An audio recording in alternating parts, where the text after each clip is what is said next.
You'll have to excuse me if there are a few coughs or sniffs, as I'm just getting over a cold. A gift given to me by Annetta the cleaner on Monday. I was asked a question.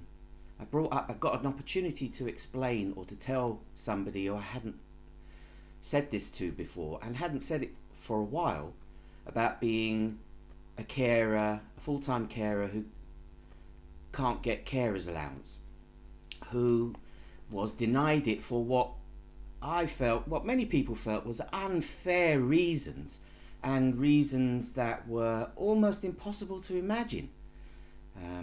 Everyone said to me, well, as soon as your mum gets attendance allowance, then you will be able to claim carer's allowance, and that seemed perfectly reasonable. And once we had sorted out my mum's attendance allowance, it was only a formality for me to make the application and wait to receive the confirmation.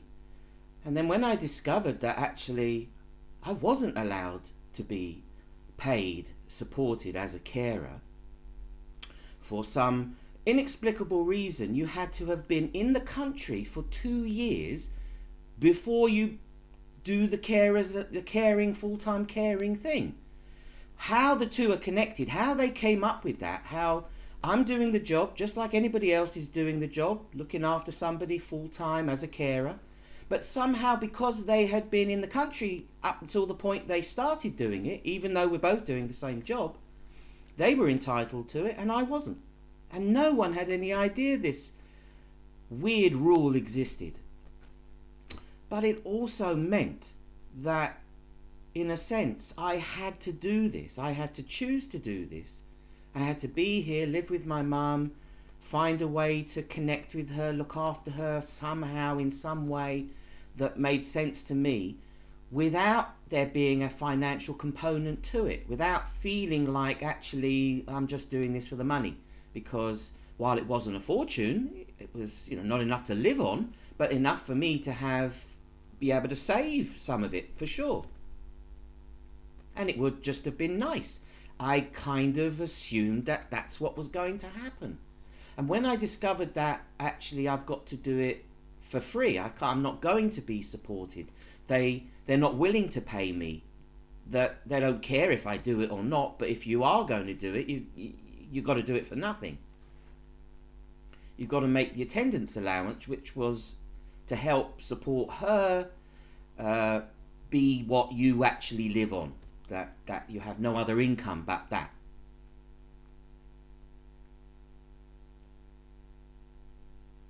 And it was strange to bring it up because, yes, for a bit I felt like I was missing out, that I'd lost out. I didn't even have a reply for several months. So as it was being backdated to the first point of claim, there would be 2 months worth of pay, 2 or 3 months worth of pay as a lump before I continue to have everything continue from there.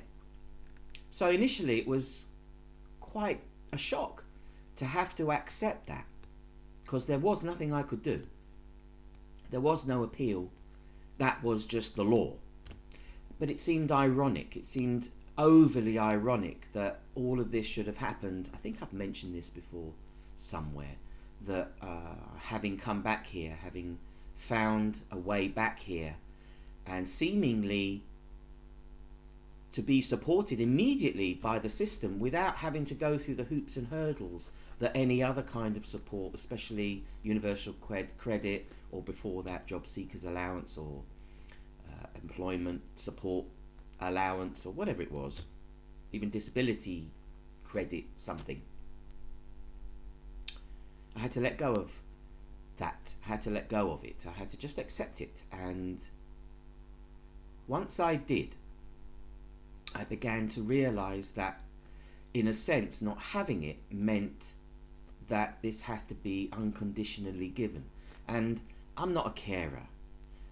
And I don't need to say that to anybody who knows me, because it's just not part of who I am. I've tried to be. I've had a go. I found myself strangely, coincidentally, 20 years ago, spending 6 months in an old folks' day home where I got to experience aspects of it that I really found I could connect with, and aspects of it that I absolutely could not stand.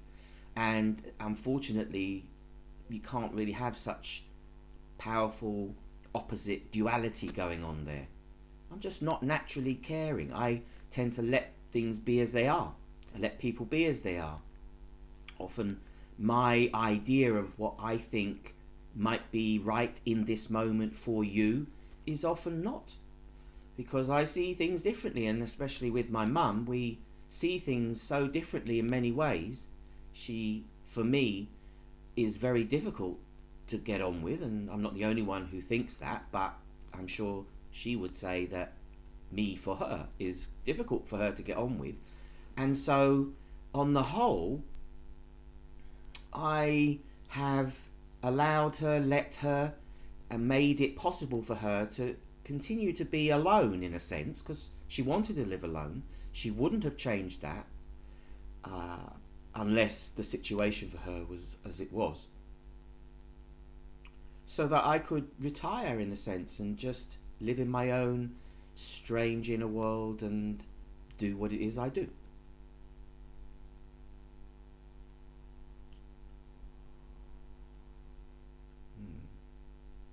I haven't made a video recording for a while. This may be the last one I get to do for quite a while. My mum will either be back tomorrow or Saturday, and I've been kind of struggling in a way, because I set in motion something that it's not that I'm doubting, but there's certainly an apprehension about it, a strange feeling, because I have no idea what to expect. It's going to be a very strange experience for me. But at the time, it seemed right to create it. I often get in the way of those kind of call feelings, but this time I was able to answer it. And having just had my sister leave, and after having spent probably an hour or something talking about stuff, and then talking about my past, and telling her about Lou, I felt the need to continue expressing energy, and so I picked up my audio recorder, my little dictaphone, and carried on talking. And I said something in the middle of it like, I haven't got anybody else to talk to, so I talk to this. And just in that moment, I remembered Philip, this 80 octogenarian bloke, a couple of doors down, very Jewish bloke, goes to synagogue every day, or almost every day, but very religious, very orthodox, more so now,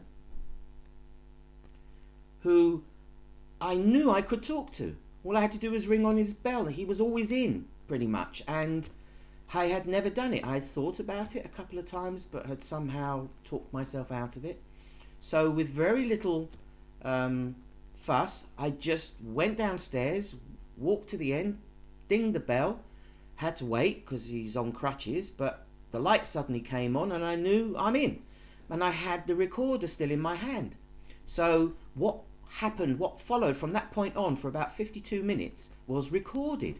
The conversation, what he said about his recently departed wife, about being part of a synagogue building in his younger days back in Manchester, and suddenly I'm interviewing him. I don't know, he's telling me stuff, I'm listening, but really I'm there to say to him that I feel like, I don't know if this is going to work, and I don't know how or what, but I wanted to walk. I would walk with him down to the synagogue on Saturday and sit with him and see if I could do that, see what it would feel like to go into an Orthodox shul, an Orthodox synagogue, which is just there, although it would take us quite a while to get there because of the slow pace that Philip has to walk. But I like that, and just slowly arriving in a very slow way, I think would be very good for me. And that without expectation, or without having to get involved, or without having to do too much, I just wanted to sit there to see how it would feel, just to see, just to try it out.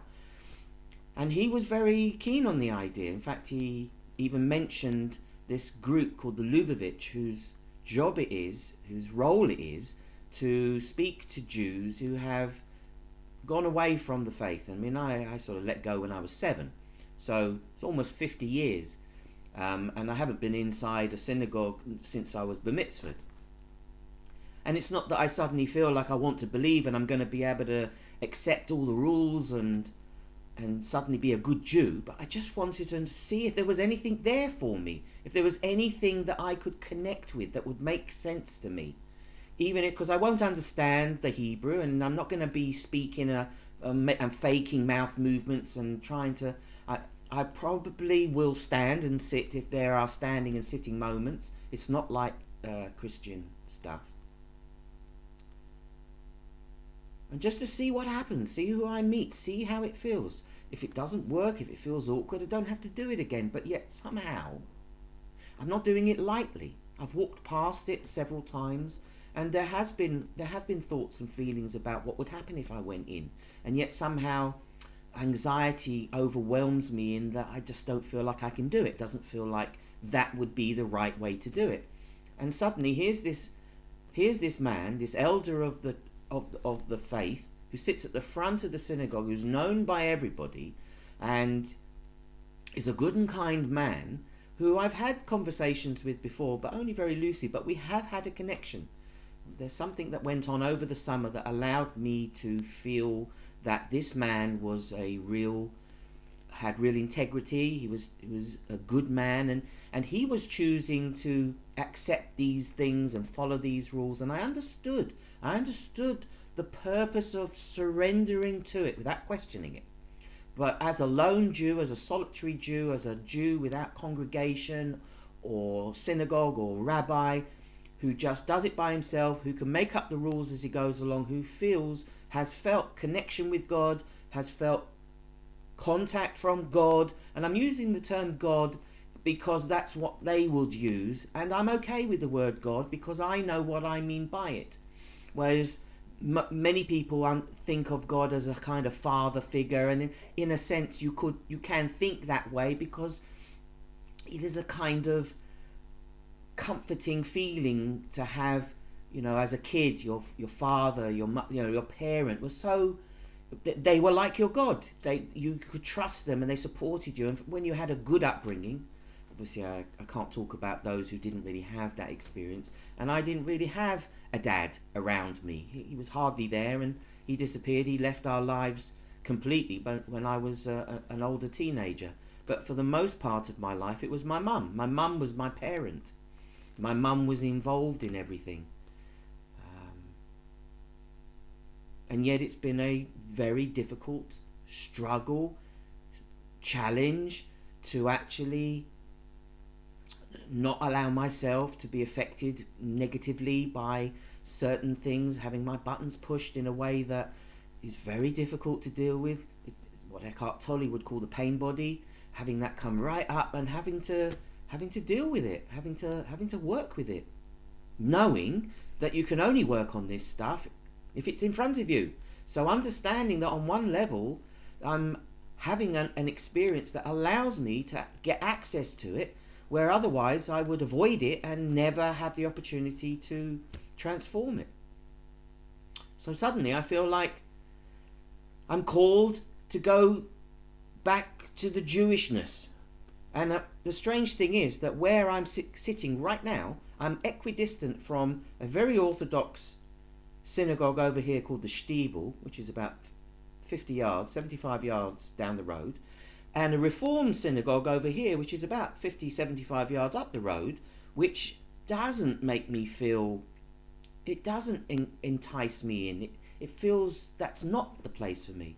And clearly, because Philip does go there, and it's ultra orthodox, it's pure traditional stuff, kind of almost containing so much of what I would have felt as needing avoiding.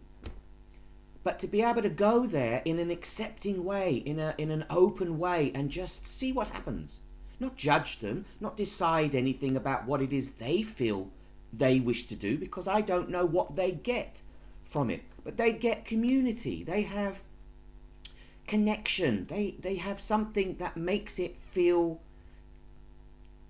some different in a way I don't really know.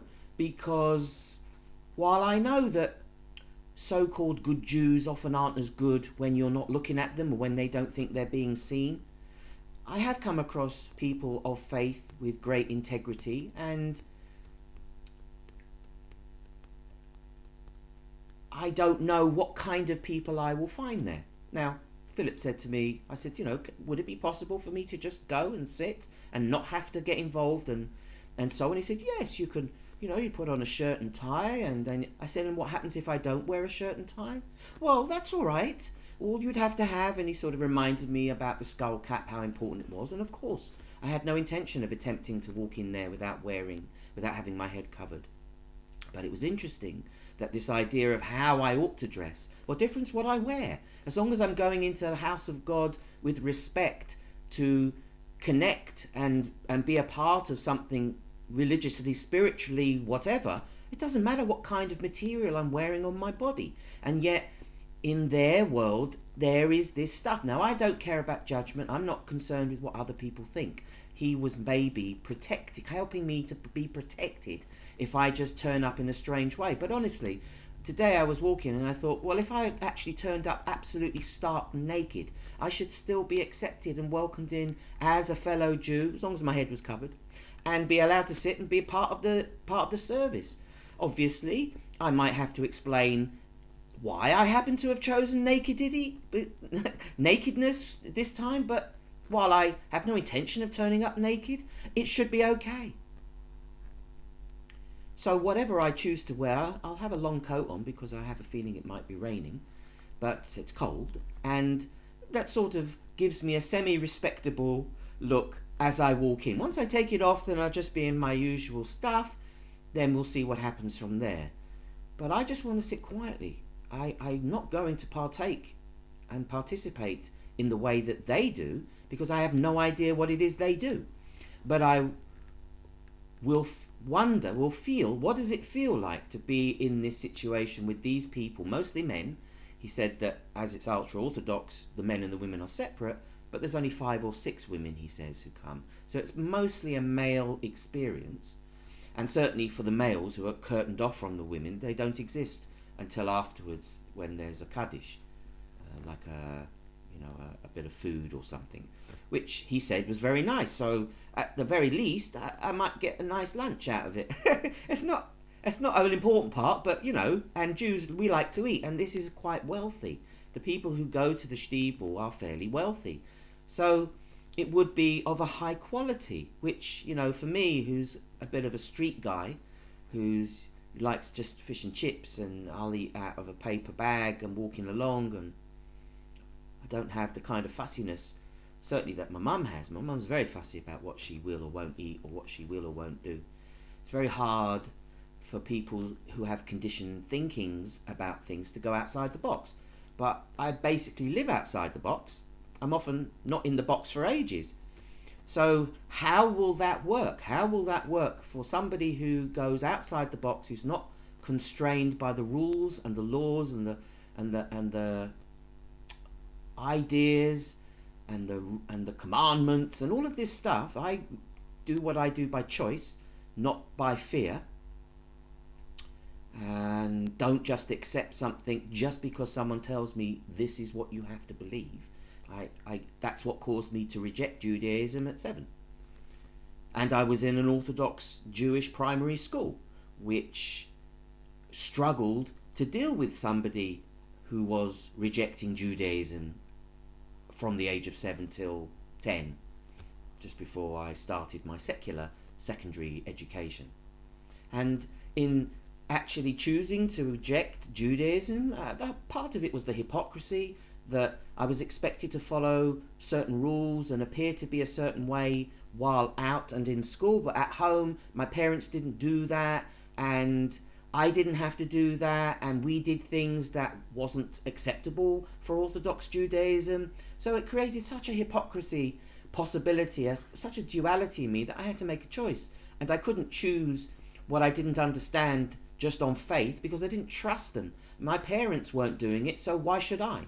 And the moment I decided that I didn't have to do this anymore, I didn't have to fake it until I made it, I didn't feel it, so I didn't want to continue it, I was on a path to secularism and the difficulties that that produced. And in a sense, I've been lost. I kind of lost, not that I lost connection with Judaism entirely, and especially when I went to Israel eventually, 20 odd years later, I actually felt like I was coming home, and I had the most wonderful experience in Israel. But as a sort of a religious Jew, where I actually feel connected to my Palestinian, my Islamic brothers and sisters as brothers and sisters, rather than as enemies or as somebody to be feared, it creates it's a difficult experience to be close to Israelis while being close to Palestinians.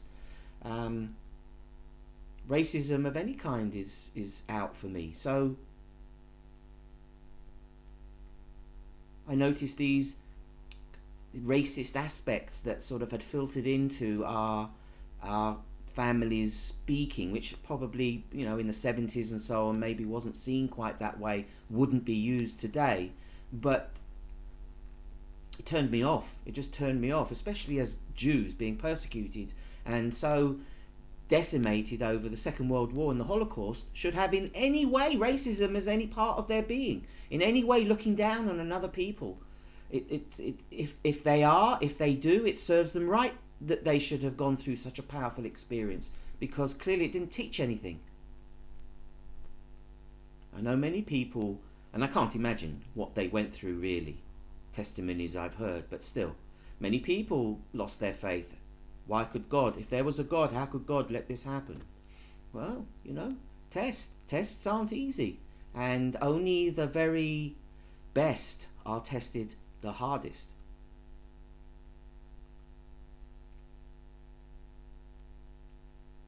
They call the Jewish people the chosen people, God's chosen people. It doesn't mean they're better than anybody else. It just means they're held to a higher standard. That's what that means. And you couldn't say there was a higher standard than having to deal with a Holocaust situation and keep humanity, keep yourself, find a way to be kind, feel love. That's quite a challenge, because many didn't, and you couldn't blame them.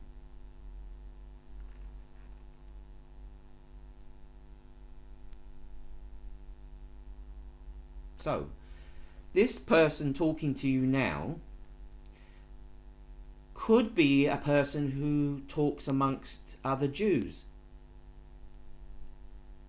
Just getting the feeling, just knowing, having the help to walk across the threshold in a way, to accompany an elder of the synagogue, so that I acquire the feeling that I can do it myself. Somehow, while there's no reason why I can't go in myself, nothing to stop me walking into either place, and it's not that I would be turned away, but almost there is a part of me that is not worthy, because I am not one of them. I don't believe, but I am Jewish, and there's a part of me that connects to other Jewish people in a way that transcends that kind of thing. It transcends the belief. Can I be authentic? Can I be myself without slipping into a character where I feel I have to fit in, so I do it your way, that way, even if it doesn't feel right to me? I have to be careful how to balance authenticity with respect. So it's quite a challenge, it's quite a test to see what happens. And there's a part of me that sort of feels a little bit, as I said, apprehensive, almost like it doesn't matter if it happens. But having set it up, having made it possible, unless fate intervenes, it may be that I need to pick my mum up on Saturday morning. But it could always be done the following week. It's not like it's this or that. It's this and that. But if that doesn't happen, it is set for this Saturday, 8:15, as he leaves, I accompany him, and I will report back after it's happened. I may not be able to make a video recording, that may be out. I may have to do it as an audio recording, and then I can add that on. But at some point, I might get a chance to do another video recording, and I may get the opportunity, because of what happened, to say it again this way, because it will be important I do. But it's interesting because I have no idea what is going to happen. I cannot imagine it. I only know that we'll be sitting in a room and there'll be other people there, other men, and they'll be speaking in Hebrew and davening and moving, and there'll be possibly some singing as the cantor sings some passage and some readings. I've been in synagogue before as a kid, but that was a much larger, this is a much smaller,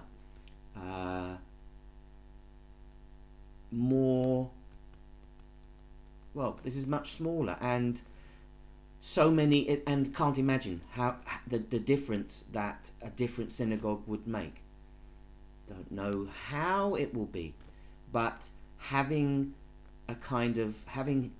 Philip as a buffer, as an intermediary, as an introducer, just the fact that I'm sitting next to him immediately gives me acceptability. I'm not the stranger, as I would naturally do, sit in the back in the corner quietly. I actually have to be sitting right in the front, but I don't have to be doing anything other than just being there, which is all that I want to do.